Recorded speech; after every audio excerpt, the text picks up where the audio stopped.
তাপবিদ্যুৎ প্রকল্প স্থাপনের স্বার্থে ধুবড়ী জেলার চরুয়া বাখরা, সন্তোষপুর এবং চিরাকুটায় উচ্ছেদ অভিযান। এর আগে মোট ৩৫০০ বিঘা জমিতে জবরদখল উচ্ছেদ অভিযান চালিয়েছিল প্রশাসন। এবার উচ্ছেদ করা হলো পাট্টার জমিতে।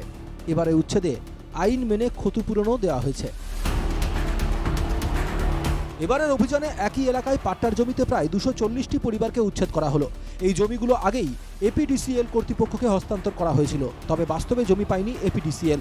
উচ্ছেদের আগে ক্ষতিপূরণ এবং বিকল্প জমিও দেওয়া হয়েছে সংশ্লিষ্ট পরিবারগুলিকে, কিন্তু স্থানান্তরের জন্য প্ৰয়োজনীয় সময় দেওয়া হয়নি বলে অভিযোগ। সপোনৰ ঘৰখন এৰি দিয়াত কিমান যে বেদনাদায়ক সেই কথাখিনিতো আপোনালোকক ভাষাত বুজাব নোৱাৰিম। কিন্তু দুৰ্ভাগ্যজনক কথাটো কি জানে আপোনালোকে? কথাটো হৈছে যোৱা দুদিনমান আগতহে এই ঘৰখনৰ আমাৰ যিখিনি মাটি ৰিপ্লেচমেণ্টত ৰিকুৱেজিশ্যনত যি মাটি দিয়া হয়, আমাৰ ভূমিৰ পৰিৱৰ্তে ভূমি দিব, সেই ভূমিখিনি এদিন আগতহে দিছে আৰু তাৰ পৰা ৰাতিৰ সময়খিনিহে আমাৰ হাতত আছিল। এইখিনি সময়হে আমাক দিছে। আৰু এই অভিযোগটো আমি CDC, সার্কেল স্যার আৰু আমাৰ DC স্যারক আমি অবগত কৰিলোঁ। পাট্টার জমিতে উচ্ছেদে জমির মালিকরা কেউই আপত্তি জানাননি, ফলে এদিন উচ্ছেদ অভিযান ছিল শান্তিপূর্ণ। কিন্তু কোনো অজ্ঞাত কারণে উচ্ছেদ স্থলে সাংবাদিকদের প্রবেশে ছিল নিষিদ্ধ। বিলাসীপাড়া থেকে অবিনাশ শিলের রিপোর্ট, NKTV বাংলা।